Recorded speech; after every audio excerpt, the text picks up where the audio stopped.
Ladies and gentlemen, please welcome Julia Dhar of Boston Consulting Group and our esteemed panel.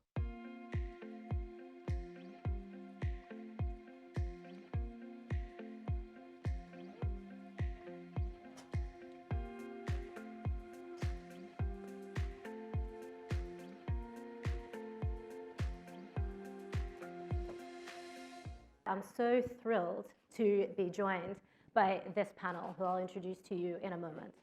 If you're a football fan, if you're a behavioral science enthusiast, if you are a public health enthusiast, if you care about how we use high quality evidence to make a positive difference in the world, this is the conversation for you. So in order, to my right, I'm joined by Dr. Fadi Makki from the Supreme Committee for Delivery and Legacy, and specifically from B for Development, Professor Saad Omer at the Institute for Global Health at Yale University, and Jason Roberts from CONCACAF, which I'm sure you know is one of the 6 continental football associations. When we, as a group, but also as a behavioral science community, start to think about the interaction between professional sports and large tournament events, public health, and behavioral science, there are a few things that we have in mind. And one is that we think it's a profound opportunity to actually bring together and bring to light the role that behavioral science can play in the world. So specifically as behavioral scientists, our researchers and practitioners, what we mean when we talk about the application of behavioral science is a few things. One is being informed by a really rich understanding of human behaviors, not just what people say they do when they tell survey takers that they intend to exercise or they intend to practice more sustainable behaviors, but actually intending to what people really do and acknowledging that sometimes it's difficult to be a human being in the world, but that there is a ton of research that allows us to actually help people step into the best version of themselves, a more thoughtful, more committed, more collaborative citizen, a healthier human being as well. And as we all know, major sporting events are a tremendous platform to be able to build not only opportunities for inclusion, but to start and restart public conversations about the types of behaviors that we hope to promote out in the world. And that's exactly where I'd like to be in our conversation today, if I may, Dr. Fadi. So if we think, and as we all know, as we run up to the World Cup, how has the Supreme Committee's Behavioral Insights Unit, B for Development, been using behavioral science in preparation for the tournament, and what should we all be looking out for during the event? Thank you, Julia. So B for Development is one of the legacy initiatives of the Supreme Committee. And as such, we focus on 2 broad categories for applying behavioral science in the World Cup and in the run-up for the World Cup. The first one is what we call legacy aspects. And as a legacy initiative, what we do is care about things that stay beyond the World Cup. And as such, we work so much on behaviorally informing the beautiful Generation Amazing program, the Football for Development, which they build and spread around the world. So we come in to apply behavioral science to the various challenges that they're having, beneficiary coaches to improve learning outcome, to gamify even more, or to apply, for instance, growth mindset to get coaches and beneficiaries to believe that skills and kind of talent is something you could work on and build with hard work and hard practice. So this is one part of the legacy work. Another thing is, as a legacy initiative, we focus on capacity building. So we bring behavioral science to governments in the region, to NGOs, to UN organizations, to help them build their skills and be able to apply behavioral science into their complex challenges. Now, moving on to the other more interesting things, which is the tournament affairs. And for that, we have been practicing and training in the run-up to the World Cup. So we had a couple of events where we could apply behavioral science to the whole journey of fans, from the moment they arrive to their engagement during stadium. And we've done that on kind of helping them use the correct bins, like proper sorting and recycling behavior, by calling on them to do the right thing, for instance. We also help reduce litter left behind by fans in stadium. All of this while doing kind of whenever we can, randomized controlled trials and other types of experiments. Now, this is what we have been doing in the run-up to the World Cup. Now, for the event, we're planning also to apply behavioral science in the whole journey. But one of the things that I would like to mention specifically is this FIFA World Cup is going to be probably the one where we're going to have health at the heart of it. And as such, Qatar, through the Supreme Committee, Ministry of Public Health, as well as the WHO and the FIFA, have kind of agreed to use this tournament for promoting healthy lifestyle. And one of those areas is healthy eating in stadia. And for this, we're going to have at least 30% of food available in stadia healthy. And once we do that, we are going to use behavioral science and choice architecture and different types to promote those, to nudge fans into having those healthy and fresh food. Jason, let me take a similar question to you. So, I mean, you're perhaps one of the leading global voices on the idea that football can be a force for good and a force for positive change. How is CONCACAF using football for development to actually trigger some of these positive behaviors that Fadi is talking about? Thank you, Julia, and good afternoon, everybody. Can I say it's a pleasure to be here. First of all, the work that we've been doing at CONCACAF is about developing, promoting, and managing football in all 41 countries in the CONCACAF region, in North America, Central America, and the Caribbean. So whilst it is about participation, whilst it is about who can win the Gold Cup and our W Championship, it is about how do we make sure that grassroots football and access to football is central and core to what we do. We ran a program called the Next Play program, which engaged 10 of our member associations through the Ministry of Education and our member associations to get access to young people, to get access to the sport. And through that, we engaged with coaches and a volunteer network and community networks. What we found was that gave us an opportunity to find out where the starting point was, because what we wanted to do is ensure that through that engagement, we were working with them at the level that they were at and taking on board the challenges and the focus that they had on the ground. And we found through that work has really informed the work that we're going to be doing alongside Generation Amazing, alongside B4D, and what we're going to do to ensure that we are using the nudge theory and that we're using puzzles and other apparatus to not only promote the game, but to promote really good behavior and young people falling in love with the benefits of our sport. I think that's such a beautiful sentiment of saying we're going to begin by meeting people where they're at. Like, football is for everyone, healthy habits can be for everyone, and the starting point is that everyone is welcome. Julia, the important point is we recognize that football is the hook to get them into the room. That's the bit that gets them excited. But what can we do when we have them in that room? How can we educate them? And that's the work that we've been doing alongside Dr. Fadi and Generation Amazing. Saad, I mean, you've spent your career at this intersection of applied behavioral science and public health. Your 420 research papers into this work. What are the other major sporting events, tournaments that might be ripe for a behaviorally informed approach?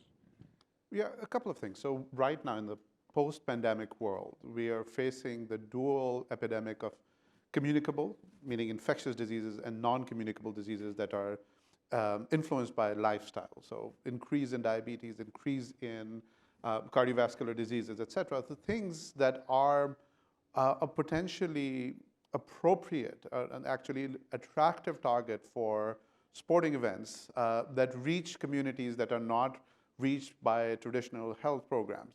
So beyond football, obviously football is a universally watched and played sport. We have sports like cricket, and people don't realize that in South Asia, 1.5 billion people watch an ordinary match of cricket, etc. And there's a World Cup coming up, Cricket World Cup coming up. By the way, those of you who are from America, it's not a 5-day game. It's much shorter now. Now it comes in sort of pocket-sized versions of like 3-hour games, etc. as well, but the more traditional World Cup, which is a 1-day game, is coming up in India. And I think it's a missed opportunity not to do what some of the stuff that FIFA is doing for football, soccer, et cetera, whatever you want to call it, and use modeling to start with, but through a strategic approach. So these are very powerful individuals as models, as role models, et cetera, but also leveraging choice architecture in terms of what happens during the games, how people engage with the game in the stadia, as fans, as spectators, et cetera. But also, one area for innovation is to move people from intention to action as viewers, as usually passive viewers. And so that's a huge opportunity, and I would suggest it's a missed opportunity. And so the other thing where we don't leverage sports enough is domestic leagues, irrespective of sports, and not including the behavioral science, insights-based interventions in the DNA of organizing and implementing these events.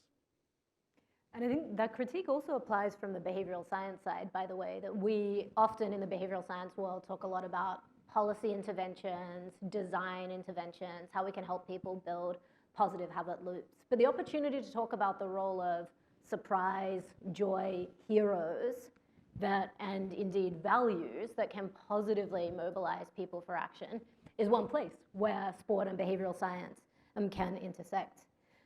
And Jason, you, through Generation Amazing, actually are starting in some surprising places when you're trying to create positive behavior change. So not only working with players, but also with coaches. Can you talk a little bit about that? Absolutely. The end user, in regards to the young people getting access to the sport, we all know the benefits. Carl just spoke very eloquently about the benefits of actually playing the sport. But actually, if we can engage the community leaders, if we can engage the teachers, if we can talk about things as important as safeguarding and get that education through the sport. And we have an agenda alongside Generation Amazing to roll out these programs in all 41 different countries. And whilst we see the value in the access to the sport, of course, as a football person, I love to see people getting access to the sport. But I think the real benefit is the tools and the learnings that they get through the education which we've delivered through our curriculum in safeguarding, in football for social change, and role of a coach, because they take that learning into their lives, whether they're teachers, whether they're community leaders, or whether they're parents. And if we go for a moment, Saad, from the very personal, the coach-to-player relationship, to the very viral relationship, I mean, this will be a real social media World Cup. And one of the things that you work on is the use of social media as a force for positive behavior change. Are there some lessons that translate from that research into social media that's associated with sporting events, where we have people's attention captured? Yeah, so during the pandemic, and actually starting right before that, we realized that we have this increasing opportunity not to just be good listeners on social media as entities that want to promote healthy behaviors, et cetera, and desirable behaviors, but also interveners. And that was, frankly, an underutilized platform. Corporations have been doing it a little bit more effectively in recent years, or at least more central to their strategies. On the health side, we were a little bit behind. So we partnered with UNICEF, with Meta, with a few other partners, and started doing these experiments or evaluations where we would randomize. We were able to randomize tens of millions of people for different kinds of messages without exclusively on public feeds. No private postings were harmed in the making of this evidence base. But and we found a few lessons. First of all, brand lift, if you want to frame it from that perspective, can be relatively cost effective in all sorts of places. So for example, we can move people by a percentage point, or a cost per additional vaccinee, if you're looking at that behavior, can be 1 cent. And even in low-income countries, that's a small amount compared to what is spent on buying and delivering that vaccine. And so, for example, it's, for these kinds of messages are cost effective. The second thing is, things are context specific, but language matters. Even in countries where English is widely spoken and understood, local language content performed much better in our brand lift studies and behavior change sort of outcomes. The second thing is, if there is a theme across cultures, is that speaking to people's values matters and can be potentially effective but which values you emphasize between Ukraine and India and Pakistan and South Africa is different. But that's measurable. There are tools out there to ascertain using sort of various social listening tools to figure out what values are driving people's decisions. And so these are a few lessons that we need to incorporate, because social media is increasingly powerful. And to paraphrase Spider-Man, with great power comes great responsibility. And so it's our responsibility to use that power for good. You know, to paraphrase another great superhero, Nobel laureate in economics, Daniel Kahneman, he says that one of the lessons to take from surprises is that the world is surprising. And I think that's such an important observation that you make about the need to commit to rigorously testing, to being open to surprise, and to understanding that eliciting people's motivations is complicated and it's often ever shifting. But if we can begin with values, and that we can recognize that values are not fixed, you actually have a real ability to be able to speak not only to people's minds, but to their deepest hopes. And that's where the potential for really material change lies. One of the things as we approach the coverage of the 2022 World Cup, but of course as we look ahead to the 2026 United bid, that might not be so well known, is that this is one of the first World Cups to have institutionalized that commitment to the application of behavioral science all throughout not only the tournament itself, but as Fadi said, to the legacy. One of the things that's really inspiring for us all is that that same commitment actually shows up in the Public United bid for 2026. And our sense is that that moves us towards an institutionalized commitment towards behavioral science in major sporting events. And so, Dr. Fadi, I know you're running up to 2022, but by the end of the year will be behind you. What advice do you have for the 2026 team as they think about carrying that forward? There are so many lessons we learned, some of them the hard way, of course. And therefore, I hope some of the organizing committee of 2026 are here to listen. But effectively, we can think of a couple of lessons that are very important. The first thing, the application of behavioral insights is not an afterthought. You cannot develop the strategy and a plan and bring in the team to say, can you behaviorally inform, or can you try to apply nudges? So it needs to be integrated earlier on. That's a very important lesson up front. The second thing is what I would like to call streamlining of behavioral insights applications earlier on, but also across the entire organization committee, so that the different units are exposed to behavioral science. And that means probably two things. One, capacity building. Bring on capacity building to the various units earlier on. And the second thing, use what President Obama did 1 year after testing and trialing with the White House social and behavioral science team, the nudge unit. He issued an executive order which calls on every single government agencies to integrate behavioral science into their work, to build their capacity in that, which meant as a result that you have now teams across the entire government sector. So the same thing needs to happen, I think, in the organizing committee. We did this to some extent. So His Excellency Hassan Thawadi, the Secretary General, did this kind of guidance note, kind of calling on the various entities, units to work with the behavioral science unit. A third one is to kind of not be too fixated on randomized controlled trials. Ideally, this is the golden standard, but there are so many different ways of experimenting. Another thing, it's important to nudge behavior of the fans. We've done that with great success, but what is equally important is to nudge the industry through helping them reformulate, pushing them voluntarily, and sometimes through policies to voluntarily kind of reformulate and just use healthier options. The last thing is to really bring in behavioral science in a strategic way. So use technology next to behavioral science to take it to the next level. And I think that idea of saying in November, December this year, there will be the opportunity to reach billions of viewers, thousands of participants, and to positively influence behavior, not in the near term, but for the long term. But Fadi, I think that call to action is so important, to say every single person in this room today commands an institution or a budget or a set of resources. that can be deployed for good. And one of the ways in which we can, for very little investment, positively influence the work that all of us do is to say, what are the behavioral changes that we're trying to trigger in the world? How are we helping our fans, our employees, our customers be the best version of themselves? And it's not an accident today when we look at this panel that we have here on the stage the stewards of the institution of football, the applied researcher, and the behavioral science practitioner. Because I think that represents the very best of the collaborations that we hope for when we think about influencing individual citizens for good, but being able to create movements for positive social good, whether it's through the lens of football for development, major sporting tournaments, whether it's online.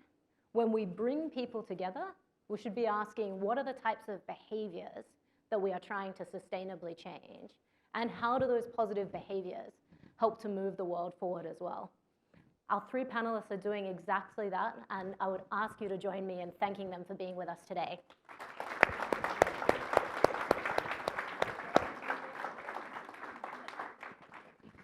Thank you all for being with us, and we hope that you will all be watching not only in 2022, but following the legacy of 2026.